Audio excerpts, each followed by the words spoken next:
Saya mau sampaikan berita gembira kepada Anda semua. Lihat sekitaran yang bekerja di tempat ini, sekitaran tempat Anda bekerja, beraktivitas. Dari sekian hamba Allah yang sekarang tengah beraktivitas, memanfaatkan waktu luangnya, ada yang ke restoran, ada yang ngobrol, ada yang baca-baca. Anda yang terpilih oleh Allah Subhanahu wa Ta'ala langsung berada di rumahnya. Anda sholat di sini, Anda belajar di sini, ada tanda-tanda terbaik dari Allah yang ingin mengantarkan Anda ke tempat terbaik di surga. Alhamdulillah, Anda yang terpilih.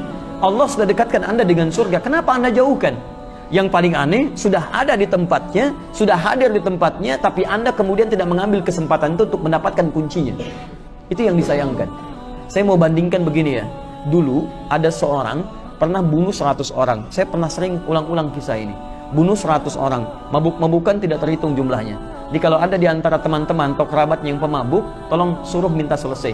Orang ini pernah mabuk hampir setiap hari, berapa banyak tak terhitung. Bunuh 100 orang, maksiatnya banyak. Tiba-tiba konsultasi dengan seorang syekh alim. Saya ingin merubah. Perhatikan bijaknya jawaban syekh ini.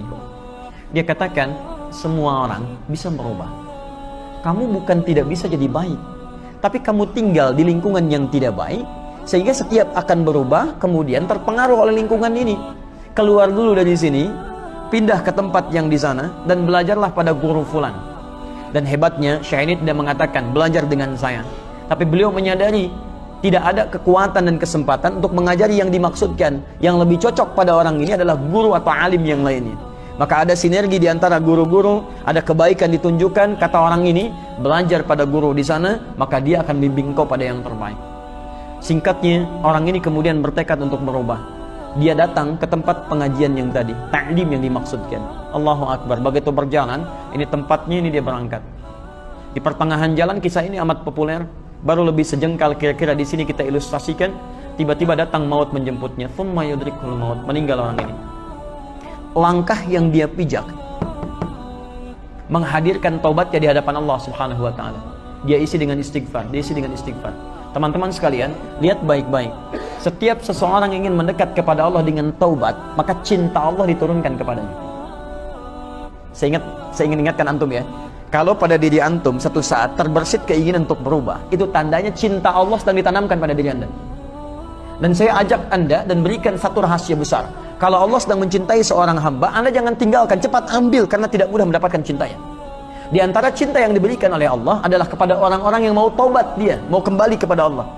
Quran surah kedua Al-Baqarah di ujung ayat 222, paling kanan di pertengahan. Innallaha yuhibbut tawwabin. Allah sangat mencintai orang-orang yang mau taubat. Ya. Ketika seorang mau taubat, artinya dia mengakui ada yang tidak sempurna dalam dirinya.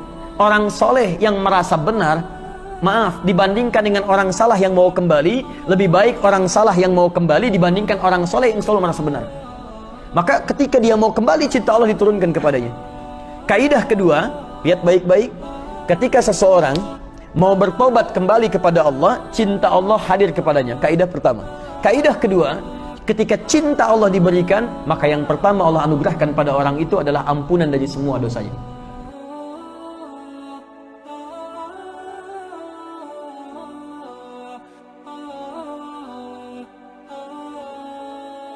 Quran surah ketiga Ali Imran ayat 31, paling kiri sebelah atas. Lihat persamaannya. Qul in kuntum tuhibbunallaha fattabi'uni. Katakan Muhammad, jika kalian serius mencintai Allah, ikuti aku, petunjuk Nabi. Yuhibbukumullah, maka Allah akan cintai kalian. Lihat kaidahnya. Allah akan cintai kalian. Saat Allah mencintai kalian seorang hamba, maka wa yaghfir lakum dzunubakum. Allah akan ampuni semua dosa-dosanya. Perhatikan kaidah cinta dalam Al-Quran. Orang taubat dicintai Allah. Orang yang dicintai Allah diampuni semua dosanya. Masya Allah. Perhatikan, dari mana Ustaz bisa diketahui ampunan semua dosa-dosanya? Kalimat Qurannya menggunakan dzunub. Di Quran itu ada dzambun, satu jenis dosa, ada dzunubun, banyak dosa. Dzambun, Quran surah ke-40 Ghafir, ayat yang ketiga. Ghafiriz dzambi wa qabilit taubi. Kata Allah, bila seseorang pernah melakukan satu kesalahan dosa, saya tidak beri peluang dia untuk terus dalam kesalahan itu. Kalau mau kembali, saya ampuni dosa yang kecil itu.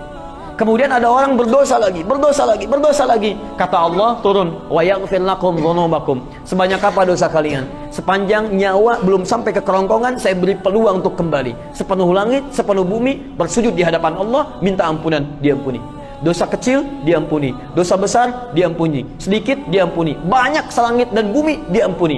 Kalau sudah tawaran ini muncul, belum mau minta ampun juga, antum butuh sifat apa lagi untuk bisa mengampuni dosa-dosa antum?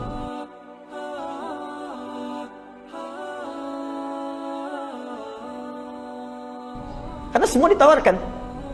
Yang paling indah, kemudian lihat kaidahnya. Cinta Allah kemudian turun, wa yaghfir lakum dzunubakum. Semua dosa diampuni. Diampuni, diampuni.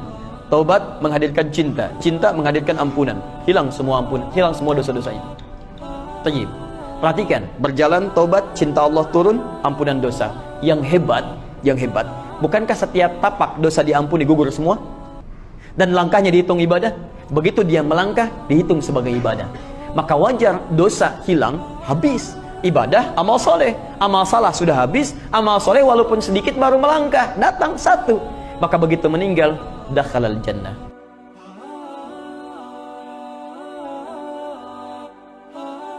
Kata Nabi, masuk surga orang itu.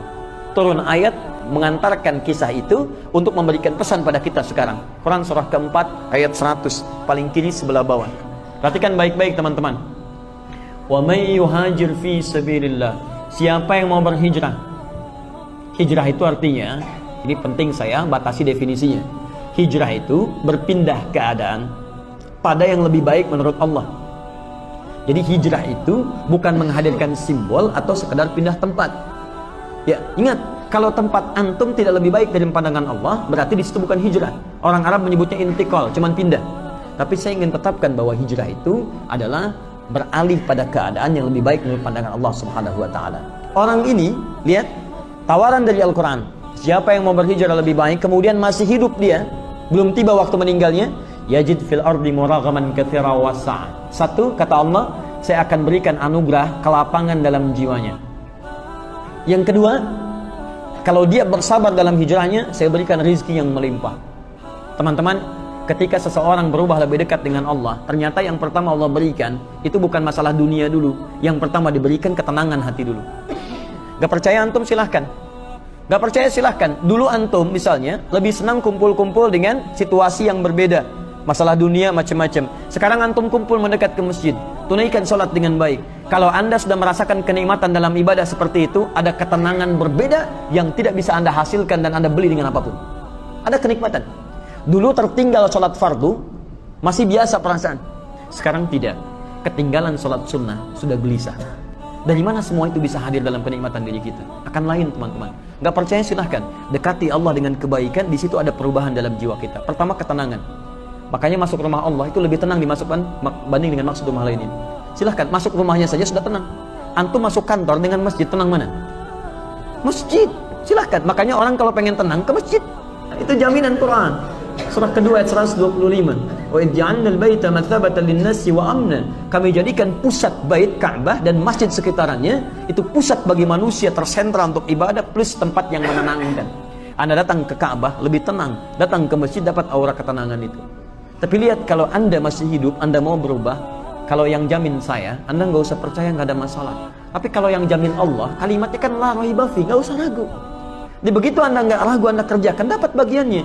Tapi kalau Anda masih berpikir, masih begini, masih ragu, Anda nggak akan dapat dipercepat dari apa yang Anda harapkan itu. Biasanya datang-datang, nanti akan terjadi perubahan. Tapi kalau Anda, maaf, wa may yakhruj min baitihi, siapa yang baru keluar dari tempat dia tinggal, muhajiran ilallahi wa rasuli, dia memutuskan untuk berubah, baru keluar, thumma yudrikul maut, tapi maut datang lebih cepat dari apa yang ia duga, menjemputnya. Persis sisa orang tadi, baru keluar, belum sampai di tujuan, di tengah-tengah, thumma yudrikul maut, meninggal dia, faqad waqa'a ajruhu 'ala Allah, pahalanya sudah tercatat di sisi Allah Subhanahu wa taala, surga. Saya mau kasih gambaran pada antum ya. Mohon maaf teman-teman sekalian, mohon maaf sebesar-besarnya. Orang tadi bunuh 100 orang, mabuk tak terlukiskan, maksiat banyak, mau ke majlis ilmu, belum nyampe, meninggal tengah jalan, masuk surga. Antum sudah hadir di sini, duduk di sini, dan belajar di sini. Pertanyaan saya, ada di antara antum yang pernah bunuh orang? Gak ada. Ada yang sering mabuk seperti yang tadi? Tidak ada. Maksiat sebanyak apa antum dengan bersaing dengan orang tadi? Jauh antum ketinggalan. Orang tadi saja bunuh 100 orang, maksiat banyak, mabuk luar biasa, masuk surga. Masa antum yang gak pernah mabuk, gak pernah bunuh orang, gak bisa masuk surga? Rugi antum.